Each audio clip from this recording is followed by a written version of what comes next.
What is up, everybody? Got another video here for you. This one is the section on arc length. So how do we find the arc length of a function? Of a curve from one point to another. That's what we're looking for, that arc length. So let's go through some examples. We got some pretty good examples to work. So it says the arc length formula. If f prime is continuous on AB, then the length of the curve y equals f of x, where x is between a and b, is the length is equal to the integral a to b of the square root of 1 plus f prime of x squared dx. And if we use Leibniz notation for derivatives, we can write the arc length formula as L equals the integral a to b of 1 plus dy dx squared dx. So they're just using this right here to represent the derivative instead of f prime. And that's all. All right.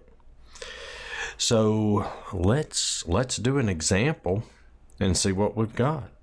So it says find the length of the arc of the semicubical parabola y squared equals x cubed between the points 1, 1 and 4, 8. All right, so for the top half of the curve, let's go ahead and solve this thing here for y. So we would get y is equal to x raised to the 3 halves.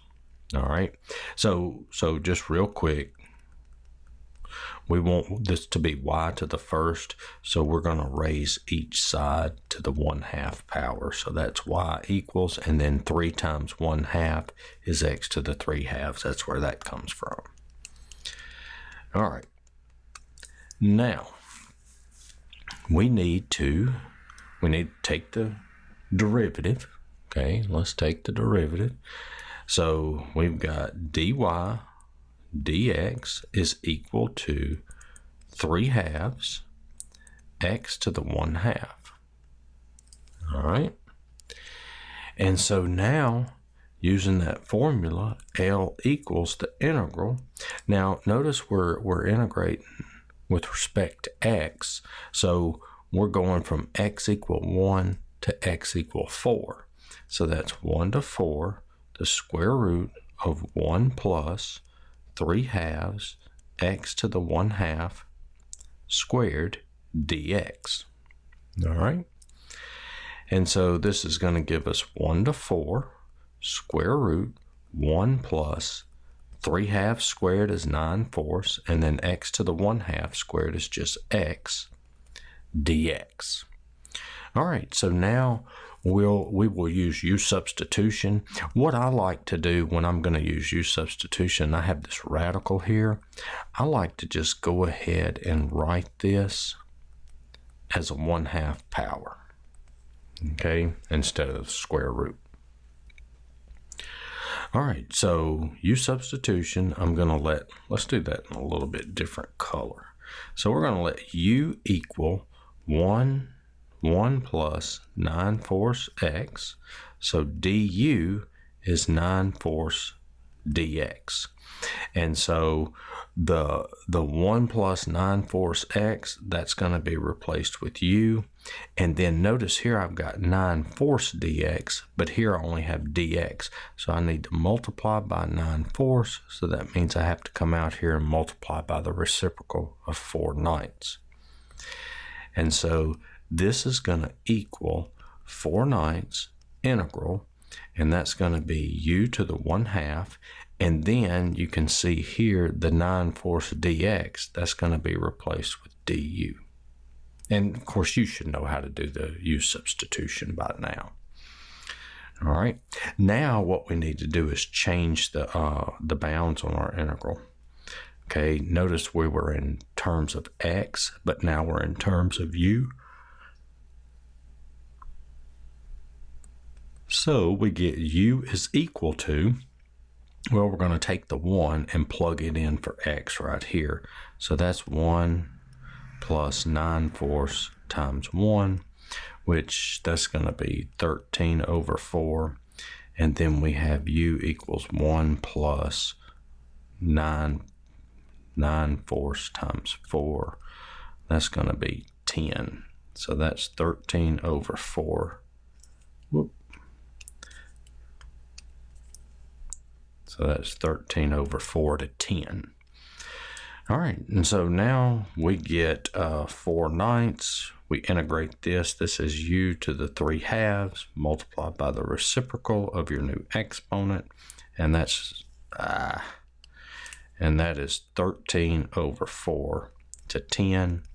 And so that's 8 over 27 times, and that's going to be 10 to the 3/2 minus 13 over 4 to the 3/2. And then all that gets punched into your calculator. You get 7.6337. And there's your answer. So really all it is, it's about integrating. Now, some of the integrals can get kind of pretty tough. Okay, and we're going to come across them in just a minute. And some of them are almost impossible to integrate, and we'll deal with one of those also.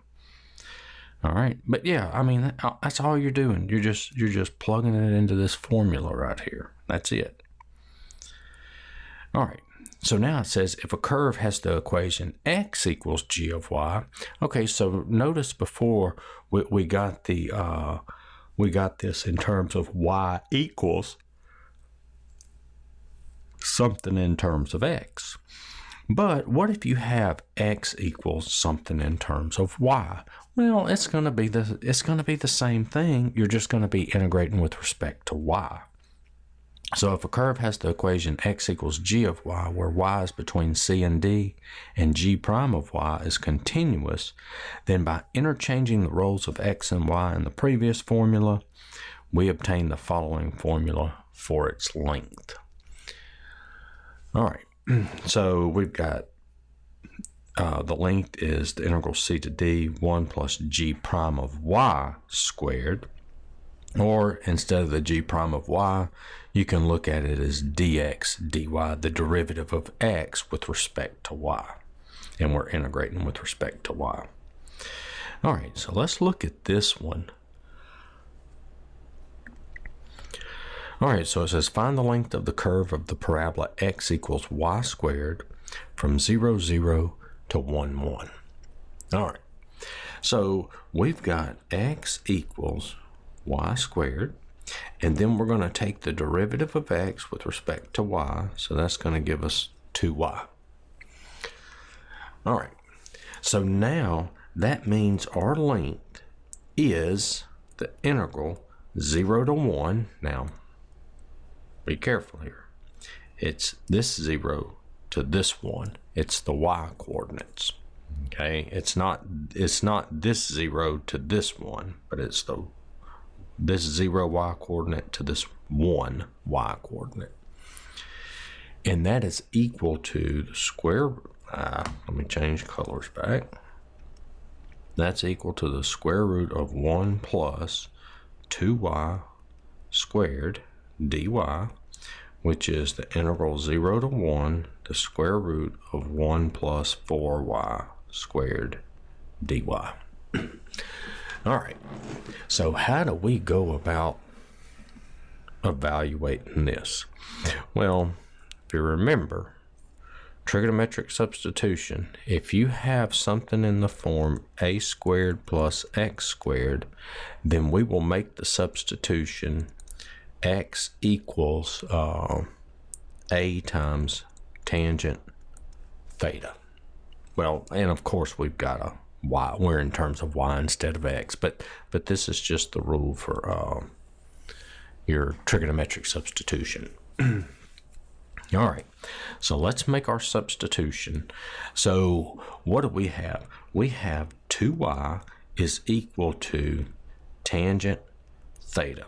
Notice here the x squared, it's the square root of this, which is x. And see here, the 4y squared, the 4y squared, that can be written as 2y squared. So we let 2y equals a tangent theta. So 2y is equal to a, and in this case, a is 1. See, a squared, this is 1 squared, so a is 1 tangent theta.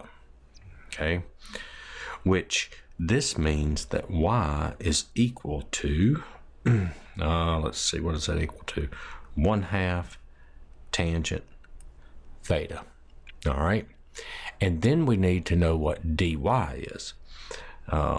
So we solve this for y so we can take the derivative. See, we got to plug. See, we're going to plug in for this, and we're going to plug in for dy. So dy, let me write that a little better. Dy is equal to what? 1/2 secant squared theta d theta. So now let's make our substitution. So we get L. Well, let's see. Let's not make the substitution yet. Okay. First, before we make the substitution, now notice when we plug all this in and we get all this in, see, this is all gonna be in terms of theta. See, we're gonna take the 1/2, we're gonna take tangent theta, plug it in for 2y here. So we're gonna actually get tangent squared theta, and then the dy, that's going to be replaced with 1/2 secant squared theta d theta.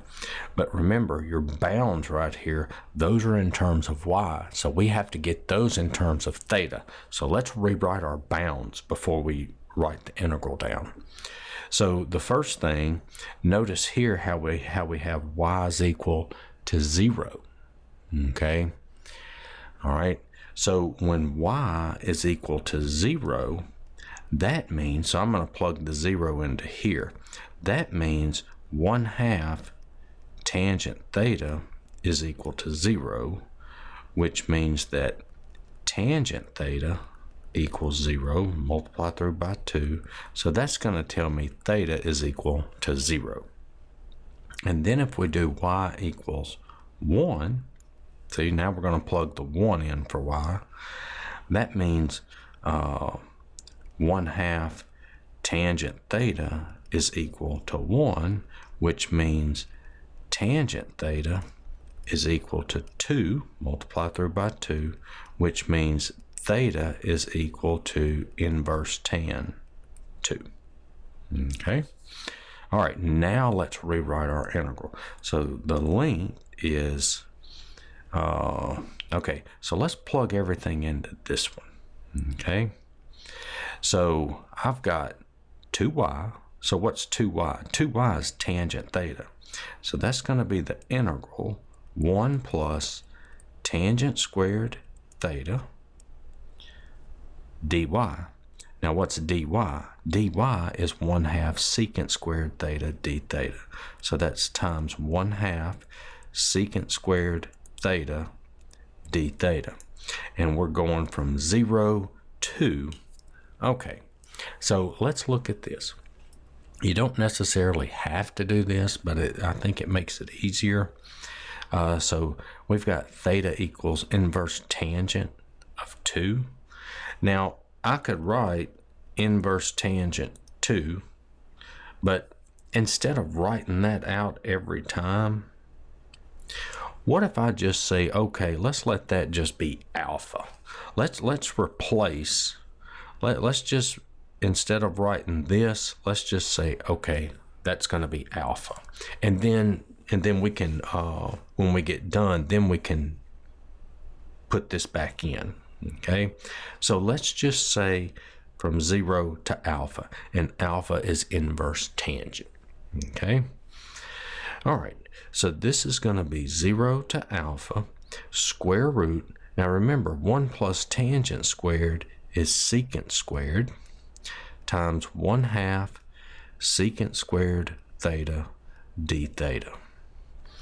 And so this is 0 to alpha. And let's bring the 1/2 out.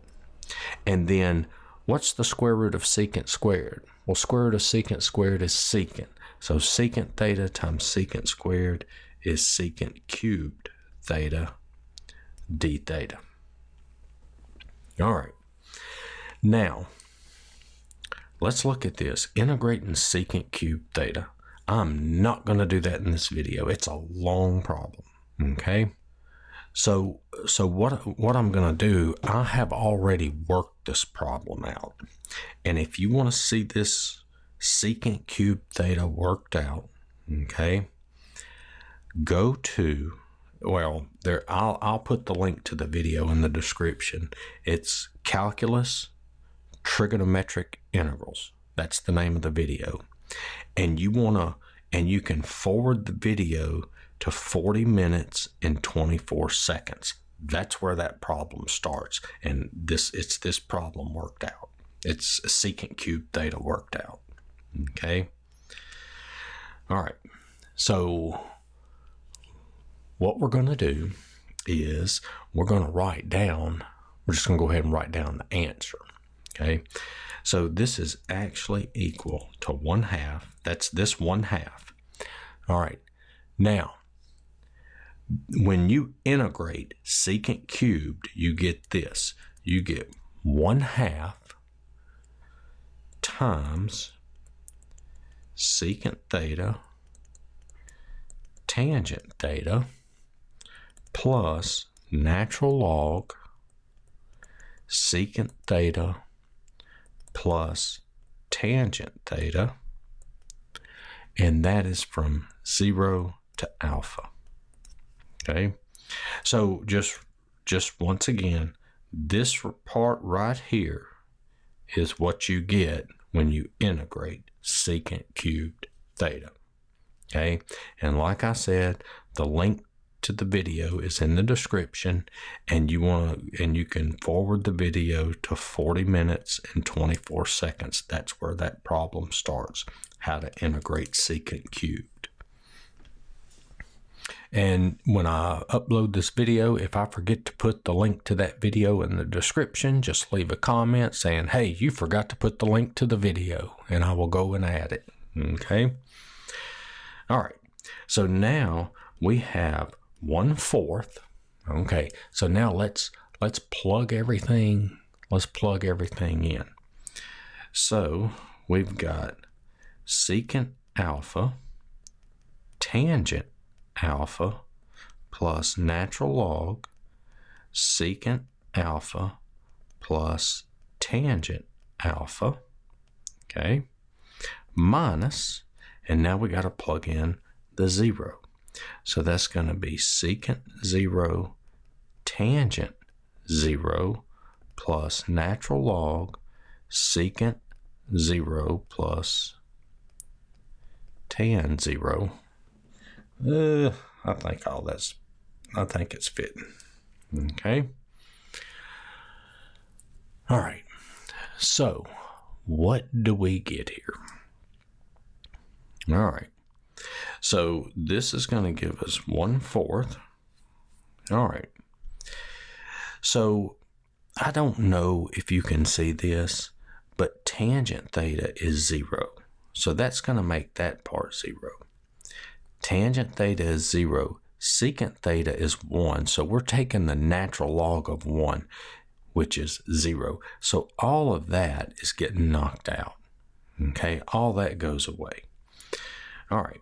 So now let's look and see what we've got now. Let's do a little bit before we write anything down. All right. So basically what we have, let's just clean this up. That's 1/4 times secant alpha tangent alpha plus natural log secant alpha plus tangent alpha. All right. So there's our, that's what we're plugging it into. All right. Now we've got to replace all these things. So remember up here when we did this, we know that inverse tangent of 2 is equal to alpha. So let's write that down. So we've got inverse tan of 2 is equal to alpha. which tells us that tangent alpha is equal to 2. Okay? All right, so do you see this? This tangent alpha and this tangent alpha, we're going to replace that with a 2. But we've got to figure out what secant is. Well, we know 1 plus tangent squared alpha is equal to secant squared alpha. So 1 plus 2 squared, because tangent alpha is 2, is equal to secant squared alpha. So that tells us that secant alpha is equal to square root of 5. Okay? And so this is equal to 1/4 times secant alpha, which is square root of 5, times tangent alpha, which is 2, plus the natural log of secant alpha, which is square root of 5, plus tangent alpha, which is 2. And so this is going to give us square root of 5 over 2. When I multiply that, the 2 and the 4 cancel. And then the 1/4 times that is natural log square root of 5 plus 2 over 4. And there's your answer. All right. So that's not too bad. And you can see it's quite a bit of work. And we didn't even integrate this out. I was being lazy and told you, okay, just go to this other video and watch how to work it. So, there's still quite a bit more to do, quite a bit more work that I didn't show in that problem. So that's a pretty long problem there. All right, so let's look at this one. All right, so I didn't write all this problem. I'm going to pause the video, finish writing the problem, and come. All right. So let's look at this one. It says set up an integral for the length of the arc of the hyperbola. So this is going to be, let me change back. This part A. So this is going to be xy equals 1, which means that y equals 1 over x. From the point 1, 1 to the point 2, 1/2. All right, so, and then you notice part B, it tells us to use Simpson's rule, which sometimes when you set up these integrals for the arc length, they can be impossible or very difficult to work out by hand. And we may need to go to other means to do that. And this is one of the cases where we're going to actually use Simpson's rule to evaluate the integral. All right. So what do we get here? We get dy dx is equal to negative 1 over x squared. That's the derivative of 1 over x. You should know how to do that by now. So we get arc length is the integral from, now we're in terms of x, so we're going to go from 1 to 2, and that's the square root of 1 plus 1 negative 1 over x squared squared. Okay, dx, which is equal to 1 to 2, the square root of 1 plus 1 over x to the 4th dx. All right, so this could be a very difficult integral to integrate, but this is the answer. That's what they're wanting for part A. It just says set up an integral. And then part B, they're wanting us to evaluate it. So to evaluate this, I guess let's first just write down Simpson's rule. So Simpson's rule says that the integral, hang on. It says the integral a to b of f of x dx is equal to delta x over 3 times f of x naught plus 4 f of x 1 plus 2 f of x 2 plus 4 f of x 3 plus dot dot dot. Let's come down here. Plus 2 f of x n minus 2 plus 4 f of x n minus 1 plus f of x n. All right. Now, so notice in Simpson's rule, and you've already done Simpson's rule. You did that earlier. So here, notice it's the f of x naught, f of x n. That's on each n, and then the first term, the term after the first one, it's 4 times, 2 times, 4 times, 2 times, 4 times. So you're going to start with 4, and you're going to end with 4. That's after the first term and before the last one. And also remember the n, they told us to use n equals 10, but also remember in Simpson's rule, n has to be an even number. Okay? All right, so let's go ahead and evaluate this integral. So I've got n equals 10, I've got a equals 1, b equals 2, and I've got delta x. Remember, delta x is b minus a over n, which is 1/10, which equals 0.1. All right. So the width there of each interval is 0.1, and so now I'm going to get my arc length, which is 1 to 2 times the square root of 1 plus 1 over x to the 4th dx is approximately equal to, delta x over 3, so that's 0.1 over 3 times f of, now what's x naught? Well, that's right here, that's starting at a, so that's f of 1 plus, and then it's 4 times f of x1. So what's x1? Well, x naught is equal to 1, x1 is equal to, well, we're going to add 0.1 to it, 1.1. x2, we're going to add 0.1, that's 1.2, and so on, until we get to 2.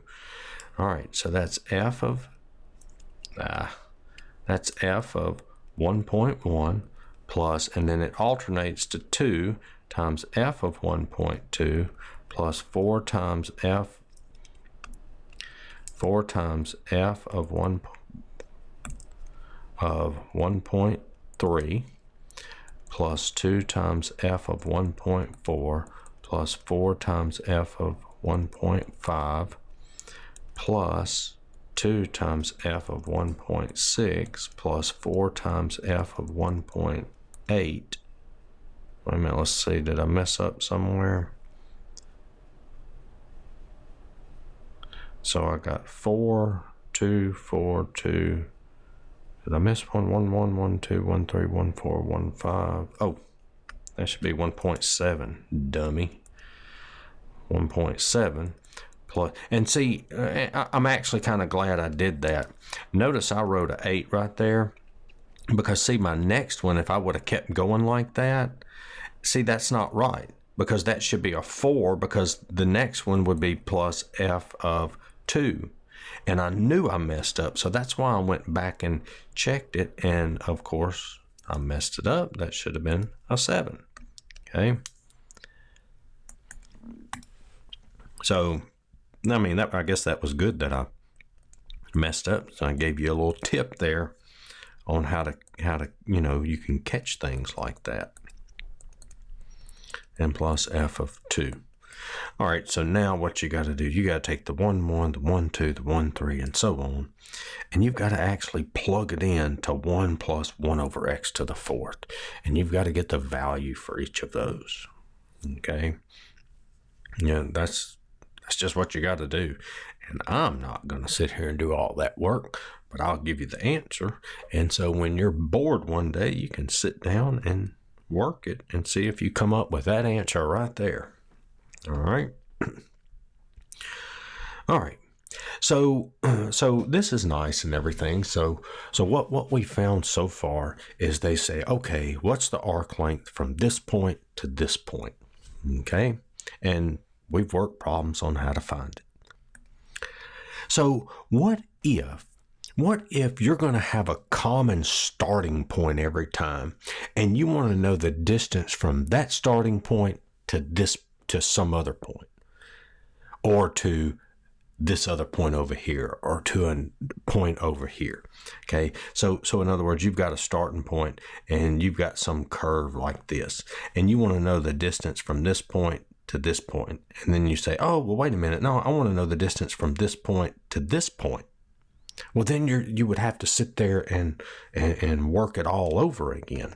Well, what if we could come up with a function for the arc length? So let's look at this. We will find it useful to have a function that measures arc length of a curve from a particular starting point. So the starting point is going to be the same. It has to be the same to any point on the curve. Thus, if a smooth curve C has the equation y equals f of x, x between a and b, let s of x be the distance along C from the initial point, so that's your starting point, a f of a, to the point q x f of x. Then s is a function called the arc length function. And so you've got s of x is equal to the integral a to x of square root of 1 plus f prime of t squared dt. So what we're doing is we're using a t here because we've got an x right here. So we're getting a function in terms of x, so we're just going to make this a t. Okay? All right, so let's look at this. So it says find the arc length function of the curve. So y equals x squared minus 1/8 natural log x. Taking p naught of 1, 1, so your initial point 1, 1 as the starting point. All right, so let's go ahead and get f prime of x.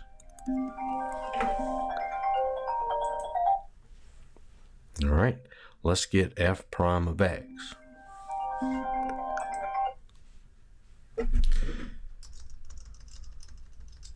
Now, this is going to be 2x minus 1 over 8 times 1 over x.